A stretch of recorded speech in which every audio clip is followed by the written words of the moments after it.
I want to explain how this came to be.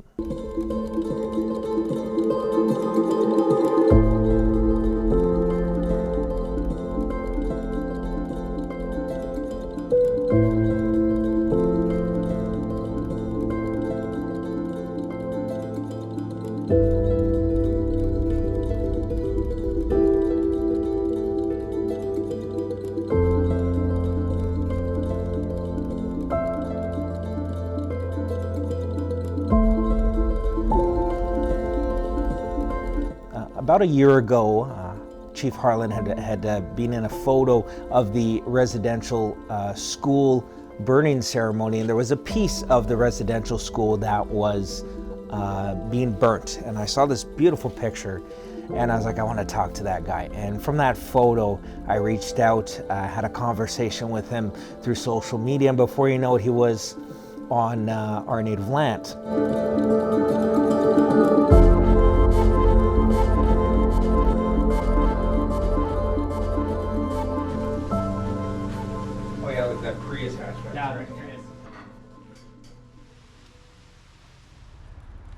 We started our journey by heading to the Vancouver International Airport.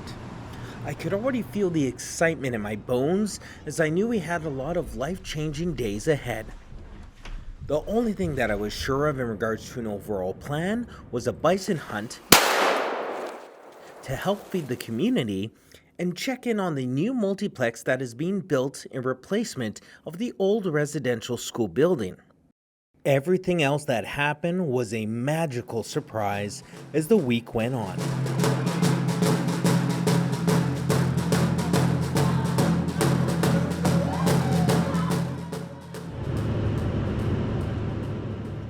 So we had a good plane ride. We got into the Whitehorse Airport, got our luggage, and then it was that point that I had met Harlan and got connected with him and his staff and everybody who was there to welcome us. So it was great to actually meet Harlan and get the journey started. We're ready to rock and roll. Let's get settled in. Okay, awesome. When we got to Whitehorse, obviously when you haven't been to a city or a town before, it's quite exciting to see such a beautiful community. It was at night, mind you, but we could really get a sense that this was a capital of a province, but also kind of just a town, in my opinion. And from the moment that you get off the plane, you just feel this sense of warmth, even though it wasn't warm outside. But the warmth from the community, the warmth from the people of Yukon was quite apparent when we got off the airplane. After I finished walking around Whitehorse, we went inside a pub that was recommended to me called the Dirty Northern Bastard. You heard me right. You see that? I don't know if you can, but I'm seeing my breath out here in Whitehorse, Yukon. It is cold, but it's beautiful. But it's time to warm up. We're going to go inside the Dirty Northern here and meet some friends and warm right up and have ourselves a beer. Come on, let's go.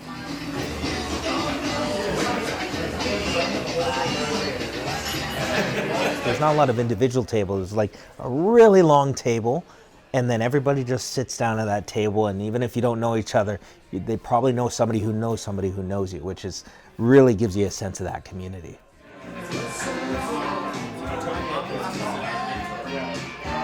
The time we spent at the pub was a refreshing way to get to know some of the people that we are going to be with for the whole week. Once we had dinner, we went back to the hotel to get some rest for the long drive to Lower Post in the morning.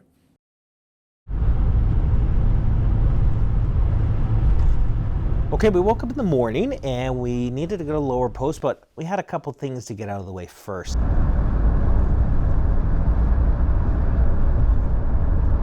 Many different things. She helps us with proposals and everything else.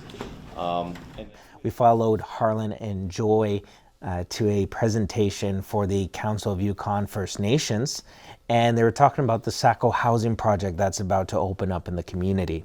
And it really shows the connection between Indigenous nations and organizations regardless of the colonial border between the Yukon and British Columbia. So that connection was really fascinating to see, and I was really, really happy to see that.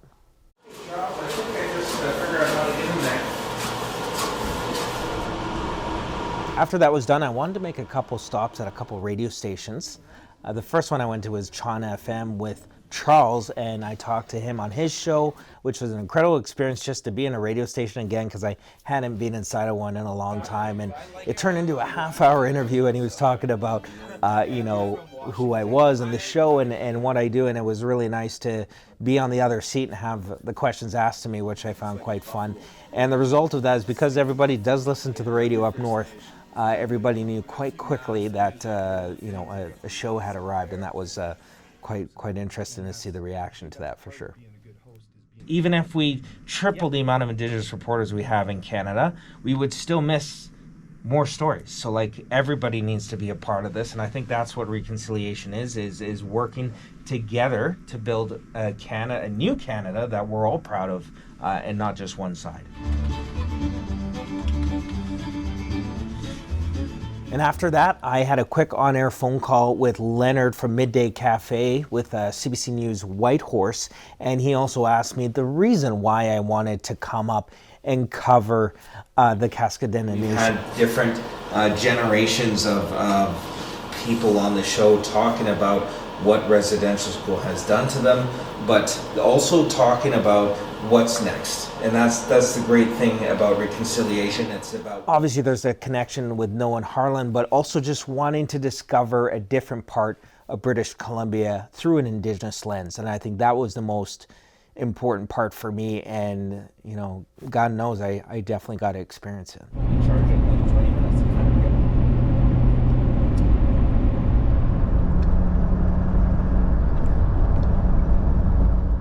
Okay, once that was done, we headed down the Alaska Highway to Lower Post, and it's quite the journey. Depending on the weather and who's driving, it can take anywhere from 4 to 5 hours.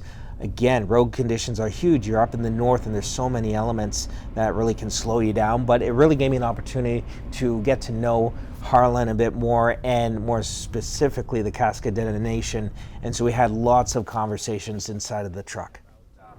Obviously, a lot of people from down south see these Alaskan shows and northern shows of driving down the highway and ice truckers and stuff like that. So what level of that is a real definition of how dangerous it could be commuting back and forth from the community to Whitehorse or Watson?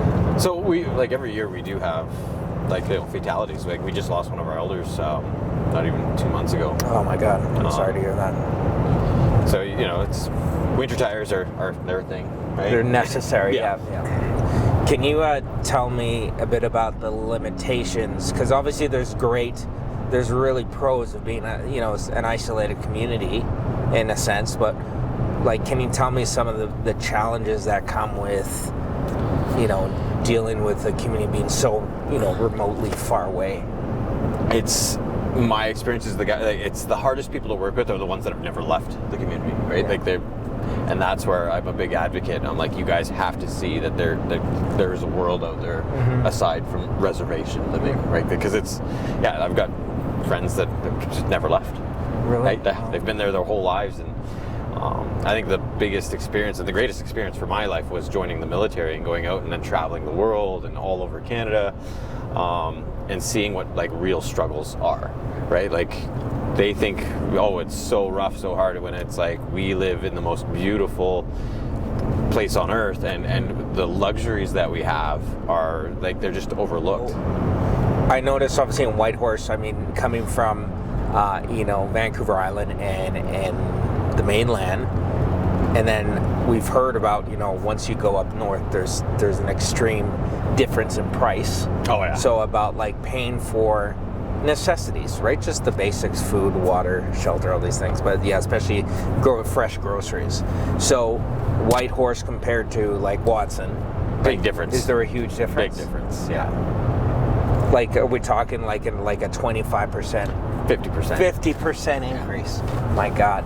How much is a block of cheese? Sometimes you'll pay $30. $30 for that? Just a little. Wow, man, it's not even brie. No.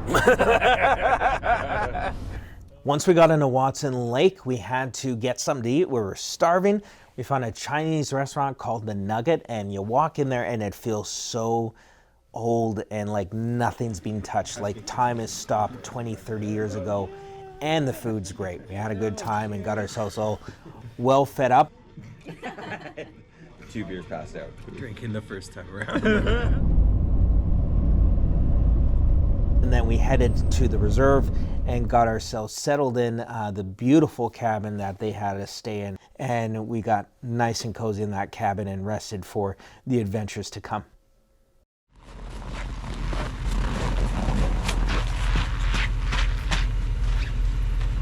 So we woke up the next day, and Harlan was so kind to arrange for somebody to cook for us every day. And we needed that because we had a lot going on this day. The first stop was at the Sacco building. Okay, this is the Sacco building behind me, which means my home. And it is a housing center and healing center for community members that might have experienced domestic violence, or single families that need a place to stay for long periods or short periods of time. It's a beautiful building. We're going to be talking to Joy, who's the housing manager of this facility that's about to be opened up in early 2023. Let's go check it out. So this is the supportive women's side. So we have a full kitchen. We're gonna have like a hangout area, and then we have washrooms. Will it be laundry. like dining tables along here to eat kind of thing? Yeah, like okay. it's just a nice community space. Nice. And then we have the 6 units, so we can take a look at Yeah, one of them. let's go take a look. So they all have really. Is it just housing for everybody, or is it housing for a reason based off of a certain personal situation? Like, Yeah. what is the intention of this place? Right. So like this side, because we do have 2 separate programs in this building, is for women and children fleeing violence. So this unit that we're in right now is actually the emergency unit. So it's for short term, those that just need to have a safe place. And then we have the 4 units that are 2 and 3 bedroom for longer stays for mother and children. So, yeah. And you're saying, yeah, so if, mother and children side, there's also a side for males as well too? Yeah, like the supportive housing side is for singles. It could be a single parent as well, but yeah, male, female, anyone that is at risk of homelessness. So Let's keep looking very around. safe. I'll follow you. Yeah.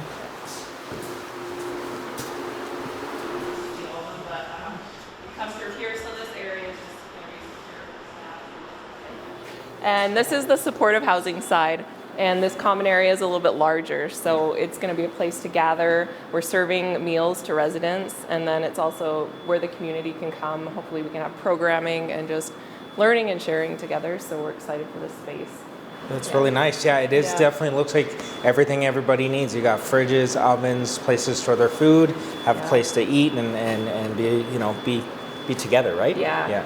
And then, so there's the laundry facilities for everyone. Other than that, their units are completely like self-contained. They have everything they need, so they can cook themselves too. But yeah, so all the units here are 1 and 2 bedroom on this side, but same layout as the one that the we other saw. side. Yeah, So, I really like it because it's really nourishing all different walks of life that come into a place, because everybody has a different situation, and yes, it could be from abuse, violence, homelessness, but at the end of the day, everybody has a personal situation, and it seems really nice that there's a separation, but there's also this sense of unity and family, which is really nice. Yeah, we're trying to be holistic, right, and just serve every part of a person's body, their mind, their spirit, their practical needs. So Awesome. Thank you for showing me. I appreciate it. Yeah. Thank you.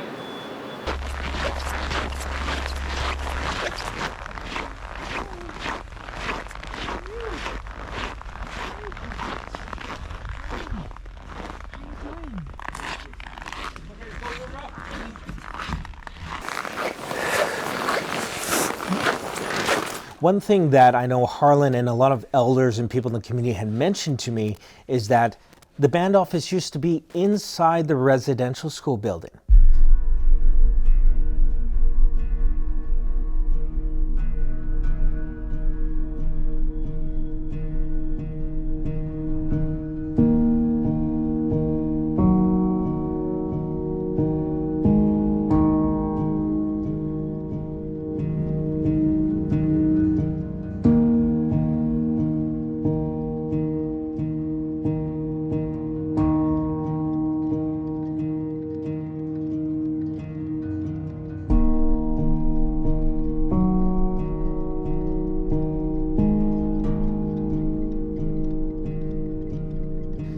Can you imagine that? The trauma that some of these elders have faced with residential school. And this was a place where like everything came to this building, your mail, to go send out your mail, to go to the band office, to use the building for a various amount of activities and services that the band needs to provide for the community. Some people couldn't go in.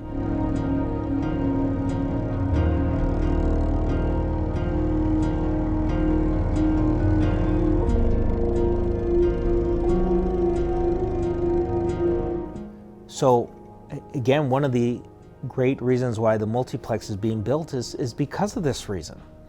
But the band office is still a band office now. It's in a temporary trailer location, and just walking in to that band office, you can tell people are happy to be there because they're helping the nation grow. They're helping their family and their friends and their cousins grow together. And I think that's what made that band office so special, regardless of it being in a trailer. Harlan, we're inside of the band office, and this caught my eye, and I'm pretty sure this is part of the new building and what we're going to expect just across the road here, right? Yeah, so it started, like the plans for this building to replace the residential school has been in the talks for 35 plus years. So when the building finally came down, it was time to pick a design, and this is the reality that's going to become real for our community. That's amazing. And something, a little tidbit, you told me, you said the children put this together. So yeah, this 3D model was built completely by all the youth in our community. They actually had a beautiful planning session in here. They had paper on the walls. And they were asking, like, what do you want in this building? So it went from programs and services to a movie night, floor hockey in the gym, basketball.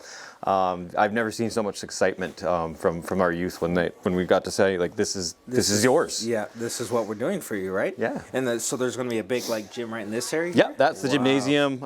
This is 2 stories. So our health and social, our justice, our economic development arm everything will finally be centralized, something our First Nation has never had before. Wow, that's amazing. Well, what a beautiful thing to envision, and I can't wait to eventually see it when it's all done.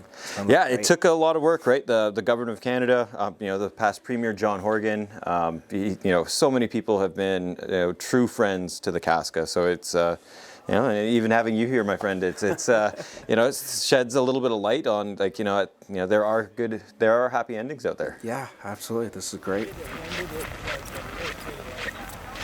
Again, the residential school is no longer there, thank goodness, and there's a new multiplex being built, and it has a lot of funding coming from the province and the federal government.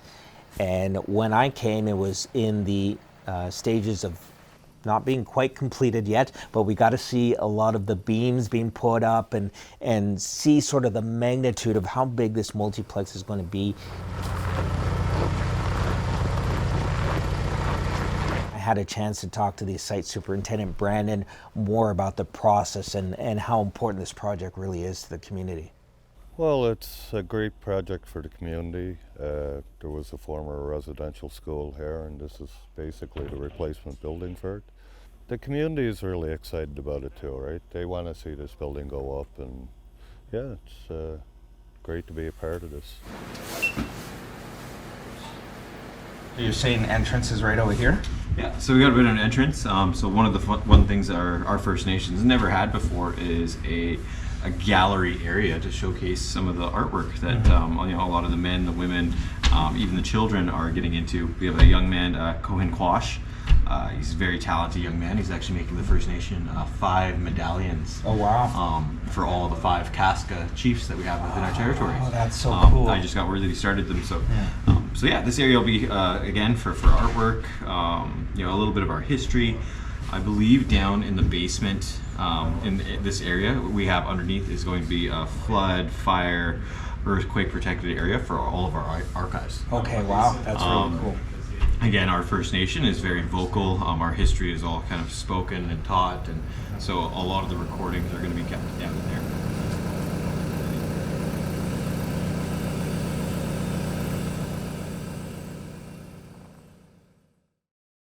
Just look for the pile of snow from the Zamboni. You'll be fine. I didn't know at any point in time I was going to play hockey when I went up to the Yukon, but sure enough, I got invited by a bunch of Indigenous men, women, and people from Watson Lake to come and play some hockey on ice.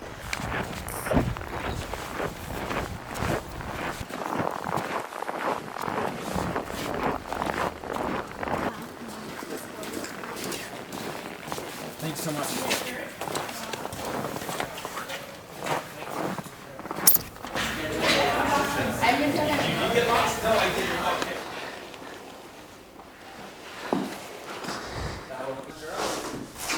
It was quite evident once I got into the locker room that I had no idea what I was doing. Thanks to the no judgment space and the hospitality and kindness that is evident in a lot of Indigenous communities, I eventually figured it out. I'm telling you guys, I don't know anything, all right? There should be a cheerleader on the side. What am I doing?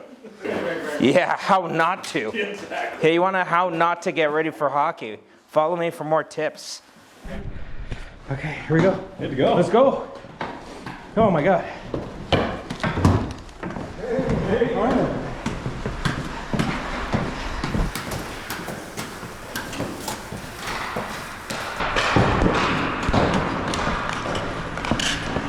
God, I'm nervous.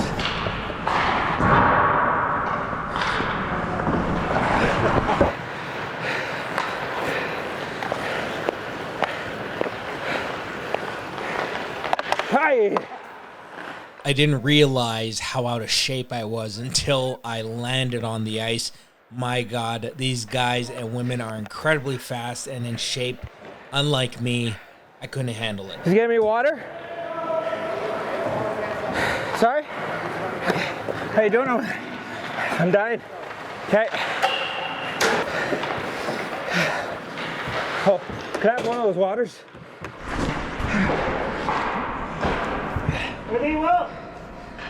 After not keeping up with the team at the end of the first period and a fall,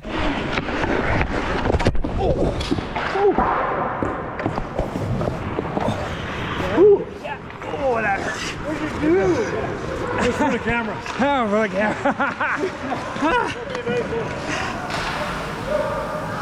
that was my sign. It was time to go home, relax, rest for the bison hunt the next day.